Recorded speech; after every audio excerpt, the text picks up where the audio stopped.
Hello, Namaskar, Vanakkam. Welcome to Study with Sudhir. My name is Sudhir Sahasranaman, and we are going to start world history with this particular video. This is part of the entire history and civics series that we are running here on Study with Sudhir. Already, the explanation videos in Hindi have been done, in fact, not once but twice. So, English videos ka bhi banta hai. So, this series is going to be explained in English, the history and civics lessons for ICSE class 10. So what are we going to look at today? We are going to look at the First World War in this particular video. The entire First World War, what exactly led to the World War, what were the causes, what were the circumstances which led to the World War, and what really happened in the aftermath of the World War. Couple of things I want you to look at. Do not look at it as a chapter जो कि exam से पहले करना है. Okay, don't look at it like that. Think of it as a story, and I would try and make it as interesting as possible. I have worked very hard on making this presentation, which I hope you will like, just to make it visually more enriching and useful for each one of you. So this is the First World War. What exactly happened? And nowadays, when everyone is talking about the possibility of a Third World War, it would be important and interesting to see what really happened before 1914 when the First World War began. Okay, so history with Sudhir Sir, let's get started. Let's look at the syllabus, because many times there's a lot of confusion over the kind of syllabus that is there. The First World War, you need to know the causes, and within the causes, you need to know nationalism and imperialism. These are very important. You need to know about the race for armaments. A couple of years ago, this part, for whatever reason, was excluded from the syllabus, race for armaments. But I used to always teach it as a part of my course, because I believe you cannot just take out these kind of things, because when you are telling an entire story, beech mein an entire chunk you cannot remove, because that will affect the entire understanding of the reasons why the World War was fought from 1914 onwards. So race for armaments is back in the syllabus. Division of Europe into different blocks. The Sarajevo Crisis, which was the immediate cause for the First World War. And then you don't have to know what happened during the war. You need to know the results of the war, which is basically the Treaty of Versailles, the Territorial Rearrangements, and the formation of the League of Nations. Okay, I will tell you a few more things, because these are the kind of questions which some of the more interested questions students ask. So I am going to tell you in any case. If you don't wish to, you can fast forward it, no problem. But I believe from a quiz point of view, from a point of view of understanding, from a point of view of being more aware citizens, you should always know. Those are the kind of factoids which I'm going to tell you about. So this is the syllabus. Okay, right at the beginning, I have put it in. Now, of course, before we start, please, as I said, at SWS, the mantra is to inform you, to get you interested in the syllabus, interested in what you need to learn. This is not a lesson. This is not chapter 1 of world history. This is a storytelling session. I'm going to tell you a story, so you are just going to listen to the story. That's all. After that, you can go back to your textbook and read, and trust me, you will find everything very easy to understand subsequently. There is no need to rote learn. You may or may not take down notes. I would prefer if you have a pen and a notebook and you keep taking down notes. It always helps, because retention is always better that way. Okay. Now, the first thing is, how was the First World War different from the wars that were fought before 1914? It's not as though 1914 was the first time when countries were at war with each other. No, there are many battles which had been fought. The Franco-Prussian War, 1780, 1781, that was one of the biggest wars which was fought. So it's not as though wars had not been fought. But what made World War I so different, and why was it called a world war? That's again important. The main difference was that it engulfed the entire world. It was not in a localized area between two countries or three countries. It affected the entire globe. The second one main difference was that it was fought on land. There was Navy which was involved, and the Air Force which was also involved. So in that sense, it was an all-round 360-degree war. Land, water, and air, everywhere the war was fought. So that made it much bigger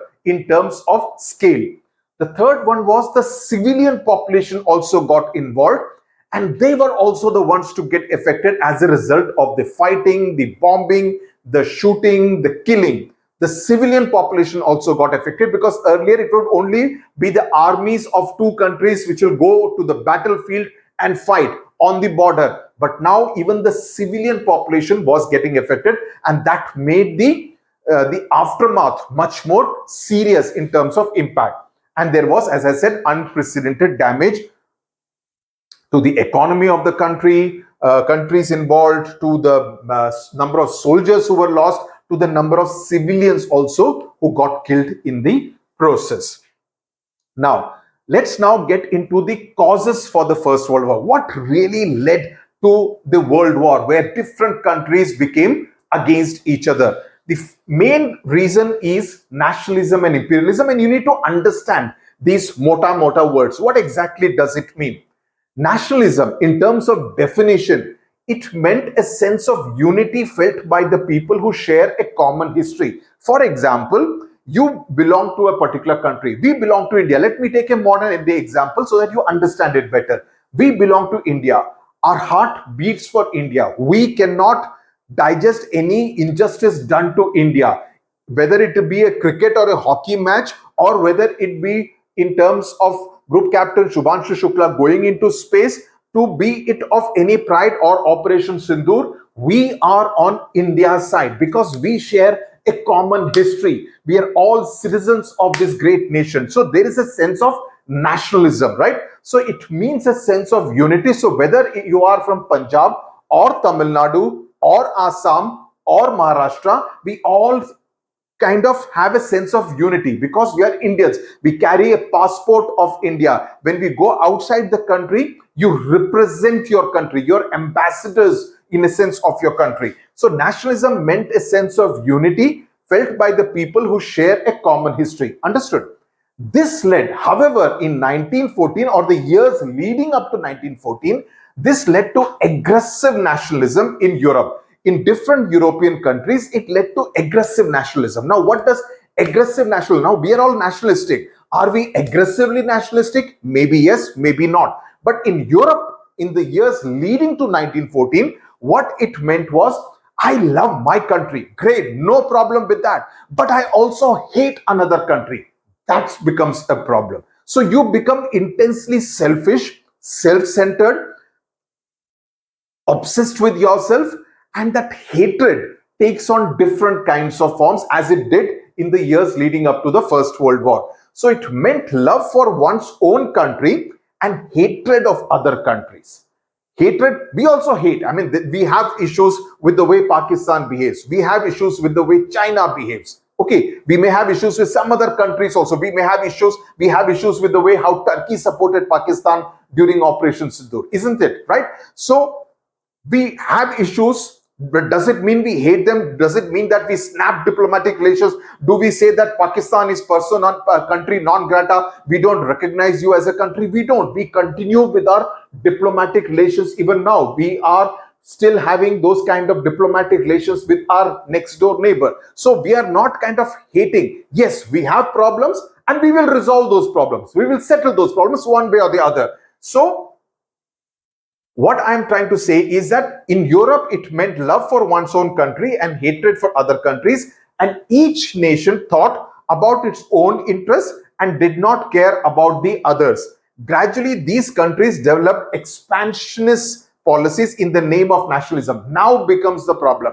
Now comes the problem, because they thought, okay, I have this much of area. It's not enough because that country has more land than me. So I need to occupy some more land so that I come across as a militarily muscular kind of a nation. I have more power because I control more land.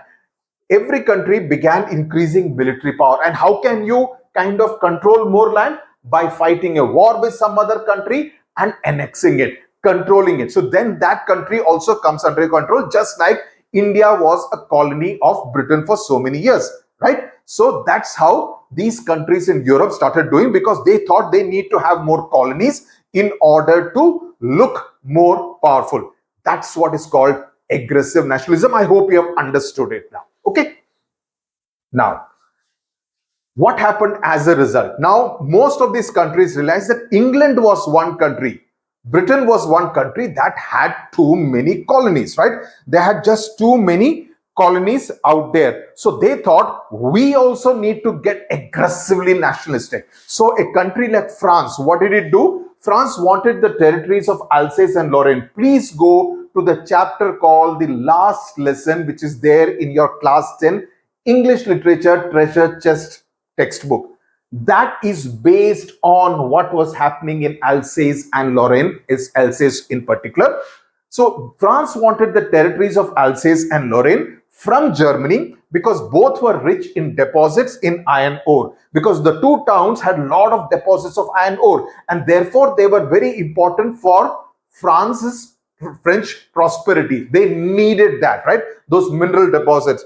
Also, what is important is that Alsace and Lorraine were also on the border between France and Germany, and it had been annexed by Germany, Prussia earlier. Okay, Germany, which was earlier called Prussia, right?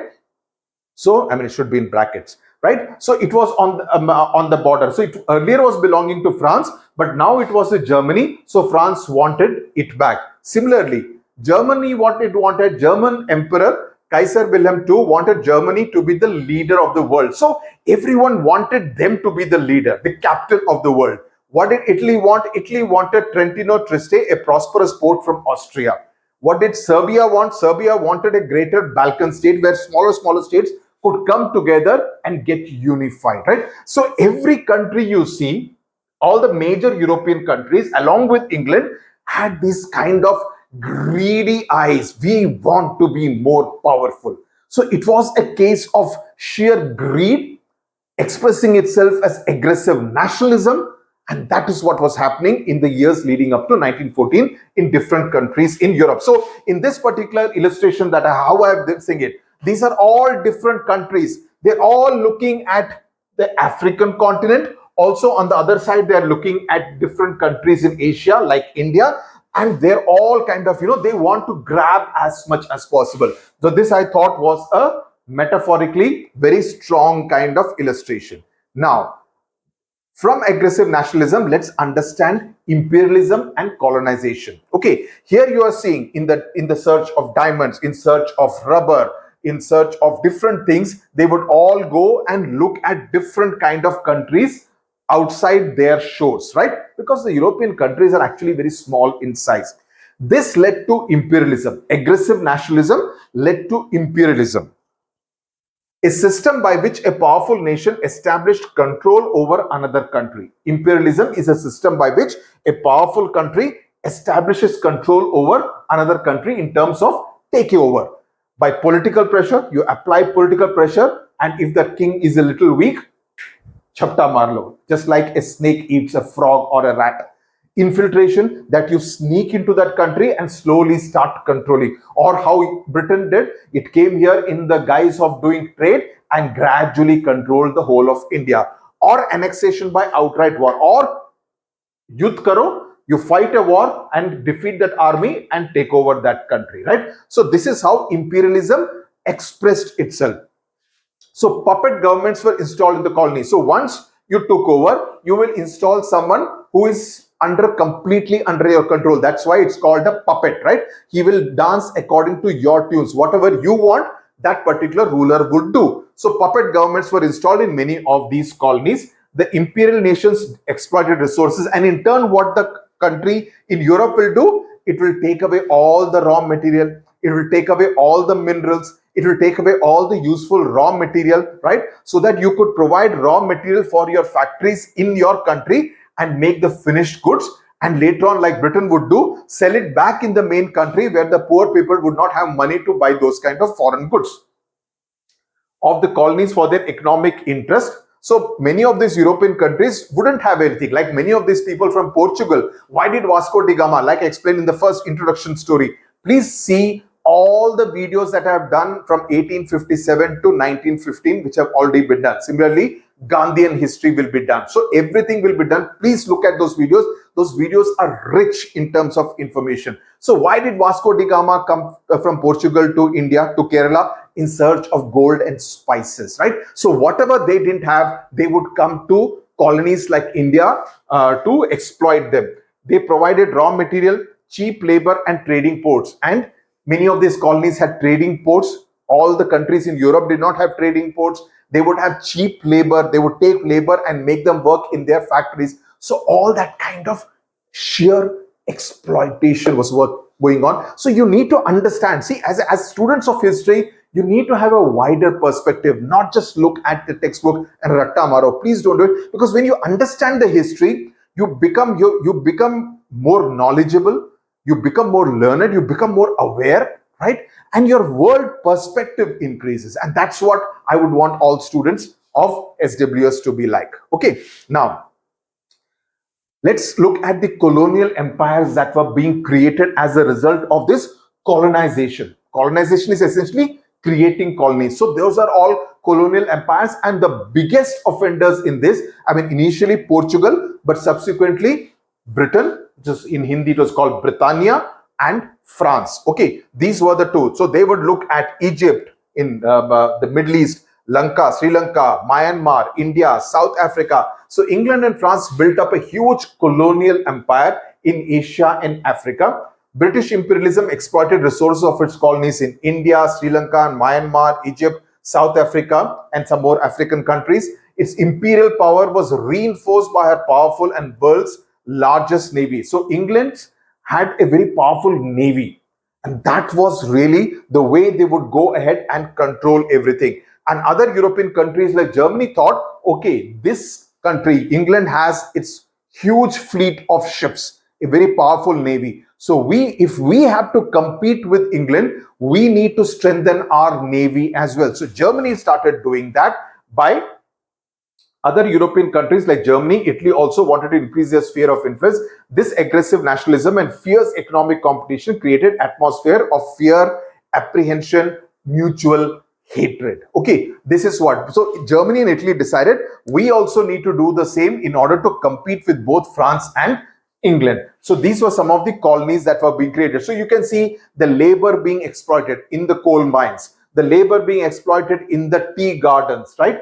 The different kinds of property, the trades, etc., were being allowed, not because they love the people of these colonies, but because it would be convenient for them to travel and also the transport the goods from one place to another. So if you thought that everything, the British introduced railways in India in 1853 from Bombay to Thane for their own benefit, for the benefit of Indians because they loved Indians, sorry to say, that's not entirely true. It was also largely done because it would help in their transportation of both men as well as goods. Then, yeah, this is something which people have been asking me. So if you are looking for the best question bank for all subjects of ICSE, my recommendation is their question banks are very good.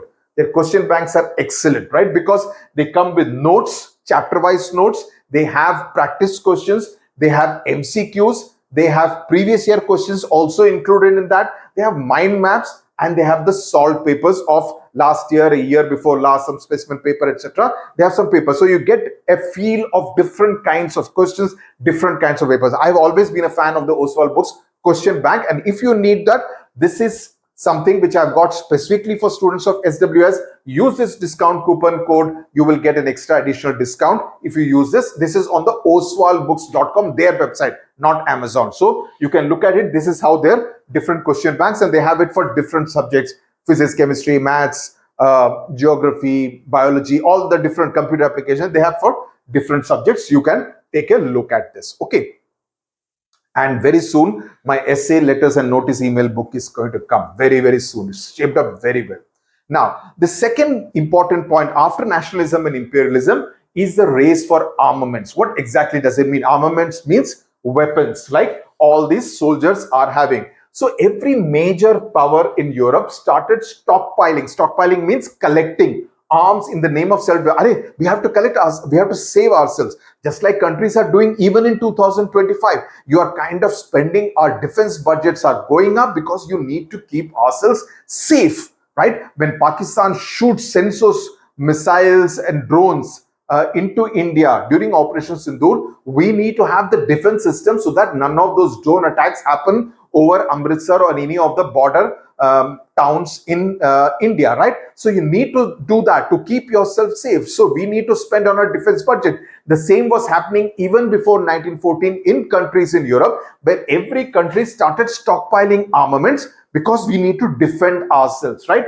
And preserve and thereby ensure peace. That if the other country knows, oh, this country has a lot of arms, so I will be a little careful, not attack that country. So that also ensured some kind of peace. Atmosphere was filled with fear and mutual hatred. So Germany, what it started to do, what I told you, that Germany and Italy wanted to compete with England in terms of the navy. So Germany started to build a powerful navy to compete with Britain. Its ship called Imperator was the largest in the world. It left Britain and France far behind in the production of iron and steel because it could kind of transport goods also. Germany dug the Kiel Canal deeper to allow the battleships, because the battleships will have a lot of surface below. So you need to have a very deep thing. The seabed should be really down below so that the battleships could flow, especially during through the canals. So it dug the Kiel Canal deeper to allow the battleships to enter its waters. The race for armaments got very fierce because every country started investing a lot in their own self-defense like this. Then ultimately what happened was Europe got divided into two hostile camps, two camps which just did not like each other. What happened? The single nation states like France, Holland, which is also called Netherlands, Germany, whose national identities were based on common language and identities. That is one group of, doesn't mean that France and Germany are on one side, but there are one kind of countries were those which were like bound together by their language, their identity, right? On the other hand, imperial states which were ruled by some kings or some monarchs, like Russia was ruled by the Tsar till 1917, or Austria-Hungary, which was ruled by the Habsburg dynasty and ruled over Hungarian, Croat, Serb, Bosnian people. People spoke different languages and followed different cultural traditions. So you see, in Russia, though it was ruled by one king, but different parts of Russia spoke different kind of languages, spoke different kind of, followed different cultures. Similarly, the Austrian-Hungarian Empire, again ruled by a monarch, but different regions. The Serb region would be different from the Croat region, would be different from the Bosnian region, right? So different regions had different cultures and slightly different kind of languages. Know all these things because all these are reasons which contributed to the outbreak of the First World War. And when you see the immediate cause, you will immediately understand what I'm talking about, especially what I just now spoke in this particular point. So the two camps were completely hostile as illustrated in this particular image. So the two hostile camps, how did they manifest themselves? How did they organize themselves? So Germany formed alliance with Austria-Hungary in 1882. Italy also joined this alliance and it was called the Triple Alliance. I mean, don't go by the flags. Some of the flags at that time were different. So don't really notice the flags. There may be some inaccuracies in the flags. On the other hand, France, England and Russia came together to form the Triple Entente. Okay, this is the England, the rival side. As a counter, Japan also joined it subsequently. The world and Europe in particular was divided into two hostile camps, and rivalries happened for colonies, for colonial trade and trade routes, like which is the shortest route from my colony to me. Okay, and if it is longer, if I have to take a longer route, is there a shorter route? If there is a shorter route, can I occupy some other country there and make it my colony so that it becomes easier for me? So colonial trade, that is the raw material from the colonies that I extract and exploit, the trade routes and the basically the battle for colonies so that I occupy and control more and more colonies. Okay, now this is an interesting point because this is something which many of you, especially who are a little more interested in history, may want to know, which is why I am telling this to you. And this is not really part of your syllabus, but this is something which you may want to know as general knowledge. Oh, this guy's mustache is like me.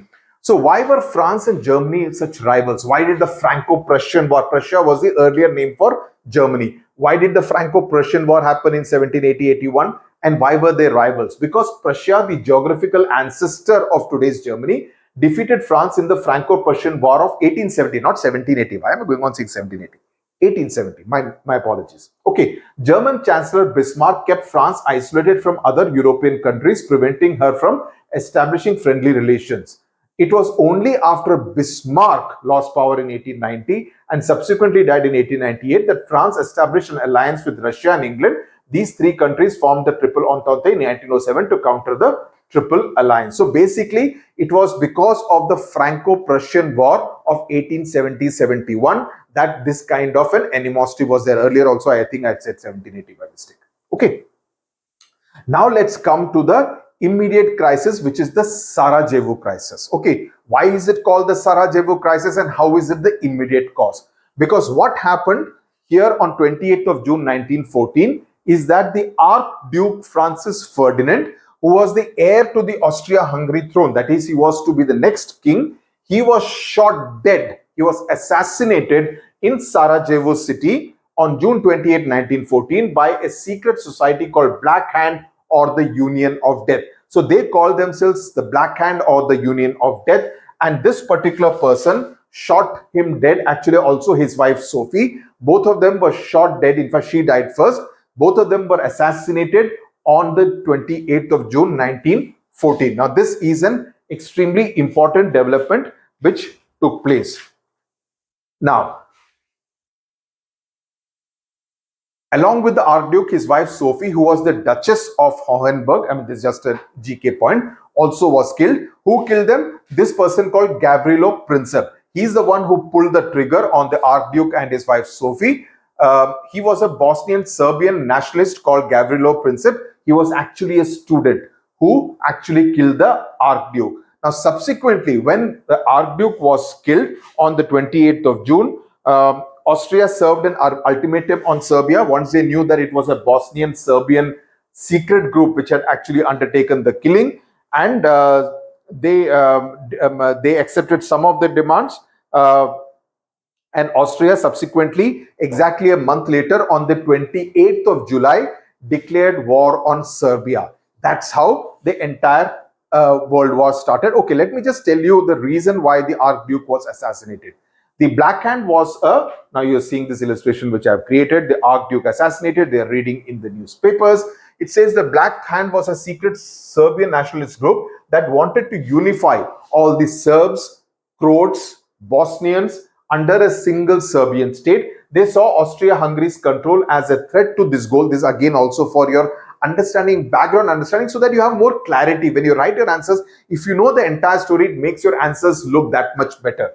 They saw Austria-Hungary's control as a threat to this goal. Archduke Ferdinand represented the Austrian imperial thing. Imperial means Raja rule. So assassinating him was seen as a blow that, you know, we are hitting back at the Austrian domination. So the assassination was a political act of defiance to send a message that foreign rule will not be tolerated. So this is what happened. So Austria declared war on Serbia exactly a month after the assassination. On the 28th of July, after Serbia did not accept, it accepted some of the demands, it did not accept all the demands. All the demands would be better. Russia supported Serbia. Germany attacked Russia, France, it did so by marching into Belgium. Belgium is the first country which you come after, you know, when you crawl the canal, etc. You go into Belgium. You can also go into France. Into Belgium in order to proceed to France. Britain declared war on Germany. So you see, everybody has kind of got involved in the war. So the world is at war. Okay, the world was at war from 28th of July 1914. Please remember this date. It's an important date. Now, Japan tried to capture German colonies in the Far East. That is, now away from Europe, there is also Japan and China who was also involved in the entire theater of war. Turkey and Bulgaria took Germany's side. Italy broke the Triple Alliance to join the war against Germany in 1915. So 1 year later, Italy, they changed teams. They said, oh, we will not be in Germany's team. We will move into the other team. So Italy moved to the other side. But otherwise, this is what was happening, the outbreak of the First World War. Now, what were the two war camps that were created? The first one was Allied powers, which included Britain, France, Russia, and their allies, and basically like Triple Alliance and Triple Entente. But they got a new name once the war started. The Allied powers included this. The Central powers which were like more in the central part of Europe, Germany, Austria, and their allies like Turkey. The Allied powers attacked the Ottoman Empire in Turkey, and that had an impact on the Indian freedom movement, the Khilafat movement, which started in 1919 along with the non-cooperation movement. Okay, 1917, 18, 19 kind of thing. Okay, so this is how the two sides stacked up. Now, this is what all happened till the lead up to the First World War. Now, what will happen is that we don't have to go through what happened in the war. We will now focus on, okay, Germany was defeated, Austria-Hungary was defeated, Britain, France, etc. were victorious, but they also suffered a lot of economic damage. So what happened at the end of the First World War? The Treaty of Versailles was signed. Okay, this is a suburb of Paris in France on 11th November 1918. Now, this is when the war officially ended in terms of the fighting came to an end. You understand? The fighting came to an end on 11th of November 1918 with the German government signing an armistice. Okay, it's not armistice. Okay, armistice. Okay, this is what was signed on the 11th of November. Now, what is it? It's a formal agreement of warring parties, countries which are at war, to stop fighting. So the fighting, that is the war, stopped in 1918. Technically, the World War was fought between 1914 and 1918. जब तक लड़ाई चल रही थी. The Treaty of Versailles was signed on 28th of June 1919. Okay, and is seen by some historians as a formal ending. That is seen as a formal ending, but the actual fighting stopped on the 11th of November 1918. Because it is here that the conditions were imposed on Germany. Versailles is a suburb of Paris, that is a small place on the outskirts of Paris. Lloyd George, who was the Prime Minister of Britain, Woodrow Wilson, who was the President of the United States, and George Clemenceau, who was the Prime Minister of France, and to a lesser extent, V. Orlando, who was the Prime Minister of Italy, decided the terms which will be part of the Treaty of Versailles. The Treaty of Versailles, as far as your syllabus is concerned, is one of the most important elements because it will also have an impact on the Second World War. It has an impact on the next chapter, the rise of dictatorships.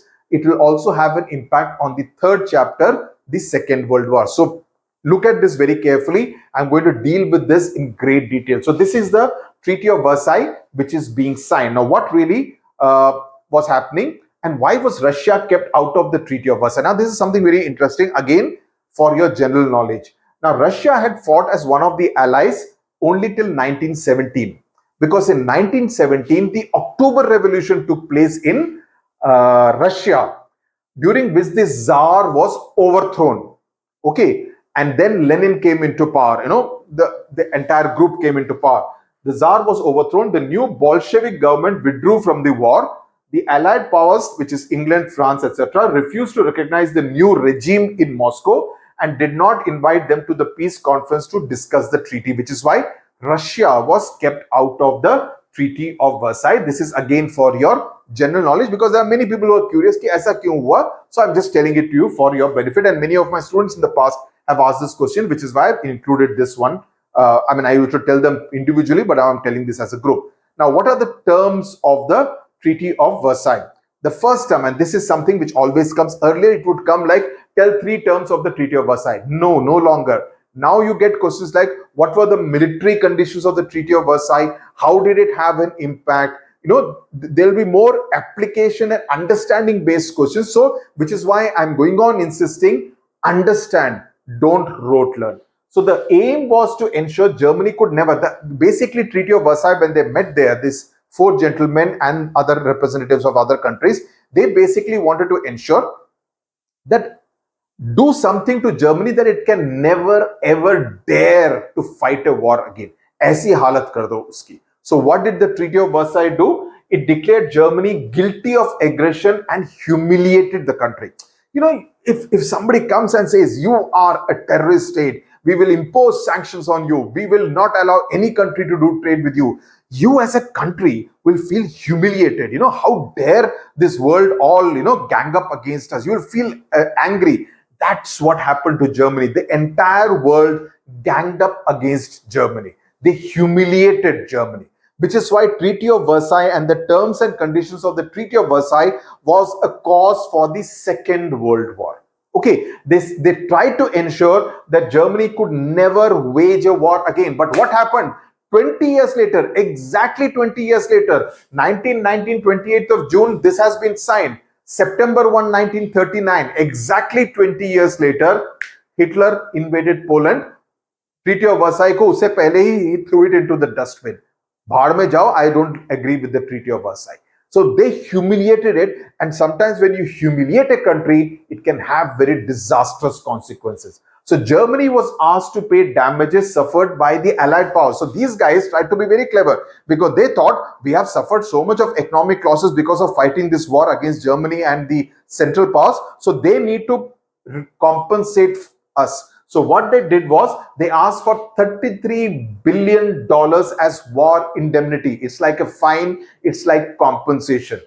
Germany was also asked to give its merchant ships to allies as compensation. It was also asked to supply coal to France, Italy, Belgium for a period of the next 10 years. That is till 1929, you will supply coal. Imagine supplying coal to the other, three countries and not using it yourself. How humiliated will any country and the people of that country feel? There is more. Okay, this itself runs into 3 or 4 pages. Rhine Valley was the Rhine is a river in Germany. I've been on a cruise on the Rhine. Huge, it's like the Ganga out here, huge river, right? So that entire area, they said, has to be demilitarized. You cannot have any military installations on the Rhine River, right? Germany also lost Alsace and Lorraine back to France. France managed to take back Alsace and Lorraine from Germany. So what you will study in the last lesson is from 1870-71. But now in 1919, it will go back to France. So please, when you read that story, read it in that context. Which is why historical perspective is necessary. Danzig port to Poland. इस नाम को याद रखो, because this is the port became a bone of contention in the year 1939, because of which Hitler attacked Poland, because Danzig port had been given away to Poland and he wanted it back. Schleswig and Holstein to Denmark. Coal mines in Saar region in Germany were given to France for a period of 15 years. Ceded means they were given away. Okay. Germany lost her colonies in Africa to England, Belgium, Portugal. Japan got Shantung and Kyushu in China, while New Zealand got Samoa Island. The last two are not important. You just need to remember this one. There is more. This is the very important one as far as the military aspect is concerned. Okay, so please do pay attention. German army was restricted to 1 lakh soldiers, though they said you cannot have more than 1 lakh soldiers. The Navy can have only 15,000 men. 24 ships, Air Force and submarines were banned. So imagine the kind of restrictions that you are paying. I mean, when your defense is being crippled by the Allied powers. Now, in this, some places, you may read 36 ships. How is it 36 ships? Let me clarify. See, this is all based on a lot of experience of the last so many years that I know exactly what will be the questions that will come. 24 ships included the battleships, cruisers and destroyers, but there were 12 torpedo boats that were also allowed. So if you include 24 plus these 12 boats that carried the torpedoes with the ships and classify them as vessels, the number would be 36. So this is how in some books it would be mentioned as 36. So I'm clarifying this for you right away. Okay. The treaty confirmed the complete independence of Poland, Belgium, Yugoslavia, and Czechoslovakia, right? So these are all the terms and conditions of the Treaty of Versailles, which you need to remember, understand it. If you understand it, you will not have any issues in answering any questions. Okay. Now, what happened after this? The other big point was there was territorial rearrangement. Now, what is the territorial rearrangement? it was the end of European supremacy. Though the Allied powers like France and England had won the war, but they also become weaker compared to how it was before the war started.